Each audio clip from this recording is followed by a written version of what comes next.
ಮೊದಲಿಗೆ ಗ್ಯಾಸ್ ಮೇಲೆ ಒಂದು ಪಾತ್ರೆ ಇಟ್ಕೊಂಡು ಅದಕ್ಕೆ ನಾನು ಒಂದು ಅರ್ಧ ಬಟ್ಲಷ್ಟು ಹುಣಸೆಹಣ್ಣು ಹಾಕ್ಕೊತಾ ಇದ್ದೀನಿ. ಇವಾಗ ಇದಕ್ಕೆ ಒಂದೆರಡು ಬಟ್ಲಷ್ಟು ನೀರು ಹಾಕೊಳ್ಳಿ.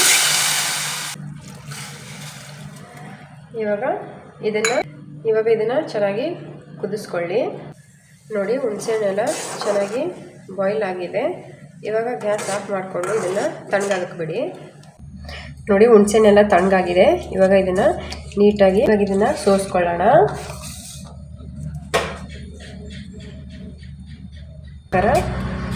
ನೀಟಾಗಿ ಸೋಸ್ಕೊಳ್ಳಿ. ನೋಡಿ, ಈ ಥರ ನೀಟಾಗಿ ಎಲ್ಲ ಹುಣಸೆಹಣ್ಣು ಸೋಸ್ಕೊಳ್ಳಿ. ಇವಾಗ ಗ್ಯಾಸ್ ಮೇಲೆ ಒಂದು ಪಾತ್ರೆ ಇಟ್ಕೊಂಡು ಅದಕ್ಕೆ 1 ಟೇಬಲ್ ಸ್ಪೂನ್ ಅಷ್ಟು ಆಯಿಲ್ ಹಾಕೊಳ್ಳೋಣ.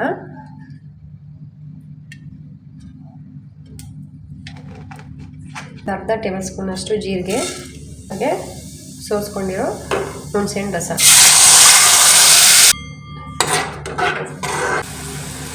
ನಾನು ಇದಕ್ಕೆ 1 ಬಟ್ಲಷ್ಟು ಬೆಲ್ಲ ಹಾಕೊಳ್ತಾ ಇದ್ದೀನಿ.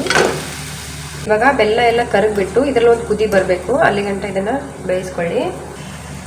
ನೋಡಿ ಫ್ರೆಂಡ್ಸ್, ಬೆಲ್ಲ ಎಲ್ಲ ನೀಟಾಗಿ ಕರಗಿದೆ. ಇವಾಗ ಇದಕ್ಕೆ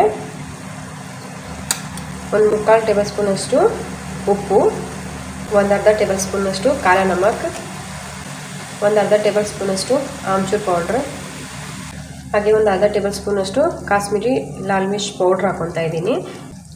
ಇವಾಗ ಇದನ್ನೆಲ್ಲ ನೀಟಾಗಿ ಕಲಿಸ್ಕೊಳ್ಳಿ. ಇದಕ್ಕೆ ಒಂದು 2 ನಿಮಿಷ ಕುಕ್ ಮಾಡ್ಕೊಳ್ಳಿ. ನೋಡಿ ಫ್ರೆಂಡ್ಸ್, ರೆಡಿಯಾಗಿದೆ. ನೋಡಿ, ಗಟ್ಟಿ ಕೂಡ ಇದೆ. ತಣ್ಣಗಾದ್ಮೇಲೆ ಇನ್ನೂ ಗಟ್ಟಿ ಆಗುತ್ತೆ. ಇವಾಗ ಗ್ಯಾಸನ್ನ ಆಫ್ ಮಾಡ್ಕೊಳ್ಳೋಣ. ದಹಿ ಪುರಿ, ಟಿಕ್ಕಿ ಪುರಿ ಎಲ್ಲದಕ್ಕೂ ಬಳಸ್ಬೋದು. ಹೀಗೆ ಗ್ರೀನ್ ಚಟ್ನಿ ಮಾಡೋದನ್ನು ತೋರಿಸ್ಕೊಡ್ತಾ ಇದ್ದೀನಿ. ನಾನಿಲ್ಲಿ 1 ಟೇಬಲ್ ಸ್ಪೂನಷ್ಟು ಜೀರಿಗೆ ಹಾಕ್ಕೊತಾ ಇದ್ದೀನಿ. ಹಾಗೆ 1/2 ಟೇಬಲ್ ಸ್ಪೂನಷ್ಟು ಉಪ್ಪು ಹಾಕ್ಕೊಂಡಿದ್ದೀನಿ. ಒಂದು 5ರಿಂದ 6 ಬೆಳ್ಳುಳ್ಳಿ ಹಾಕ್ಕೊತಾ ಇದ್ದೀನಿ. ನೀವು ಬೇಕು ಅಂದರೆ ಶುಂಠಿ ಕೂಡ ಹಾಕೋಬೋದು. ನಾನಿಲ್ಲಿ 4 ಮೆಣಸಿನ್ಕಾಯಿ ಹಾಕ್ಕೊತಾ ಇದ್ದೀನಿ. ಸ್ವಲ್ಪ ಪುದೀನ ಹಾಕ್ಕೊತಾ ಇದ್ದೀನಿ. ಸ್ವಲ್ಪ ಧನಿಯಾ ಹಾಕ್ಕೊತಾ ಇದ್ದೀನಿ. ಹಾಗೆ 4 ಐಸ್ ಕ್ಯೂಬ್ಸ್ ಹಾಕ್ಕೊತಾ ಇದ್ದೀನಿ. ಹಾಗೆ 1 ಟೇಬಲ್ ಸ್ಪೂನಷ್ಟು ಲೆಮನ್ ಜ್ಯೂಸ್ ಹಾಕ್ಕೊತಾ ಇದ್ದೀನಿ. ಇವಾಗ ಇದನ್ನೆಲ್ಲ ಫೈನಾಗಿ ರುಬ್ಕೊಳ್ಳೋಣ. ನೋಡಿ, ಈ ಥರ ಫೈನಾಗಿ ರುಬ್ಕೊಂಡಿದ್ದೀನಿ. ಗ್ರೀನ್ ಚಟ್ನಿ ರೆಡಿಯಾಗಿದೆ. ನಾನಿಲ್ಲಿ 1 ಬಟ್ಲಷ್ಟು ಮೈದಾ ಹಿಟ್ಟು ತೊಗೊಂಡಿದ್ದೀನಿ.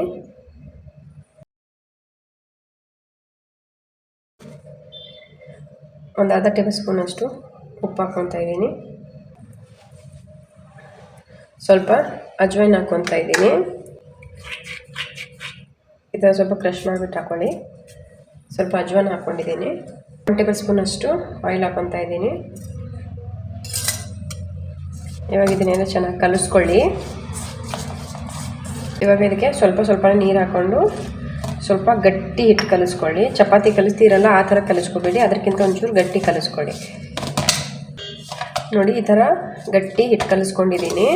ಇವಾಗ ಇದನ್ನು ಒಂದು 10 ಮಿನಿಟ್ಸು ರೆಸ್ಟ್ಗೆ ಇಡೋಣ. ನೋಡಿ, ಒಂದು 10 ನಿಮಿಷ ಆಗಿದೆ. ಇವಾಗ ಇದರಲ್ಲಿ ಚಿಕ್ಕ ಪೂರಿಗಳು ಮಾಡ್ಕೊಳ್ಳೋಣ. ನಾನು 2 ಥರದಲ್ಲಿ ಮಾಡಿ ತೋರಿಸ್ತೀನಿ.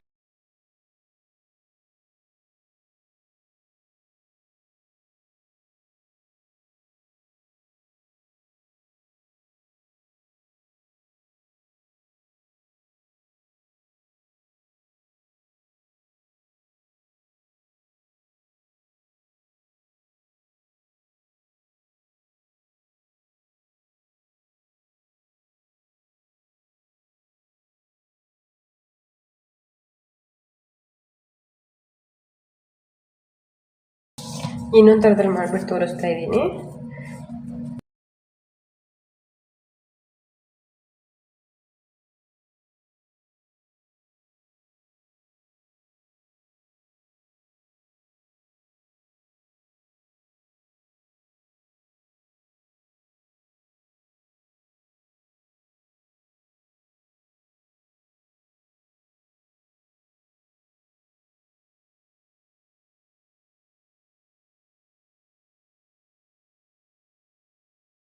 ಇವಾಗ ನಿಮಗೆ ಪೂರಿ ಚಿಕ್ಕದು ಬೇಕಾ ದೊಡ್ಡದು ಬೇಕಾ ನೋಡಿಕೊಂಡು ಈ ಥರದೊಂದು ಮುಚ್ಚಳನ ಬಳಸಿಬಿಟ್ಟು ಈ ಥರ ಕಟ್ ಮಾಡ್ಕೊಳ್ಳಿ.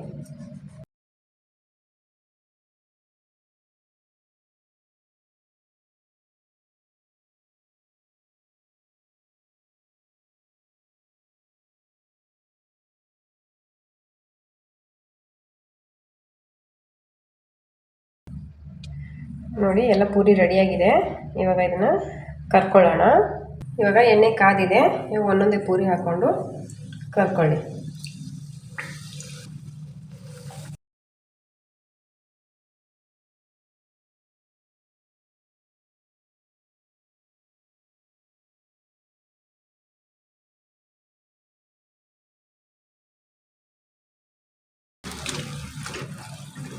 ನೋಡಿ ಎರಡು ಕಡೆಯಿಂದ ಲೈಟಾಗಿ ಗೋಲ್ಡನ್ ಕಲರ್ ಆಗಿದೆ. ಇವಾಗ ಇದನ್ನು ತೆಕ್ಕೊಳ್ಳೋಣ.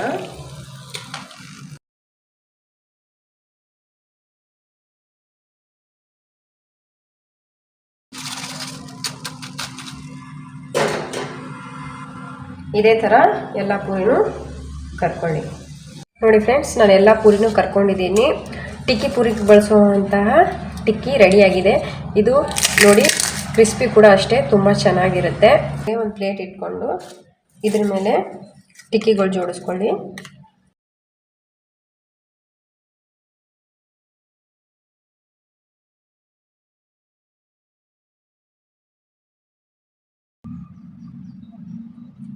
ಬೇಯಿಸ್ಕೊಂಡಿರೋ ಆಲೂ ಹಾಕ್ಕೊತಾ ಇದ್ದೀನಿ.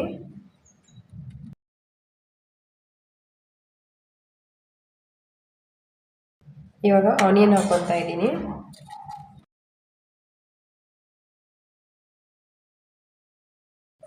ಸ್ವಲ್ಪ ಕ್ಯಾರೆಟ್ ಹಾಕ್ಕೊತಾ ಇದ್ದೀನಿ.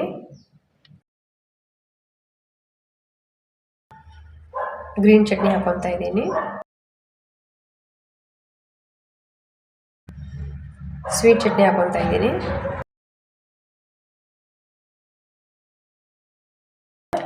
ಧನಿಯಾ ಹಾಕ್ಕೊತಾ ಇದ್ದೀನಿ. ಕಡೆಯಿಂದ ಸ್ವಲ್ಪ ಶೇವ್ ಹಾಕ್ಕೊತಾ ಇದ್ದೀನಿ.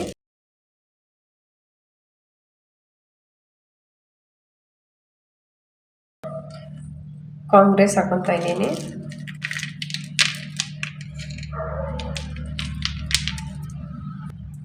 ಸ್ವಲ್ಪ ದಾಳಿಂಬೆ ಹಾಕ್ಕೊತಾ ಇದ್ದೀನಿ.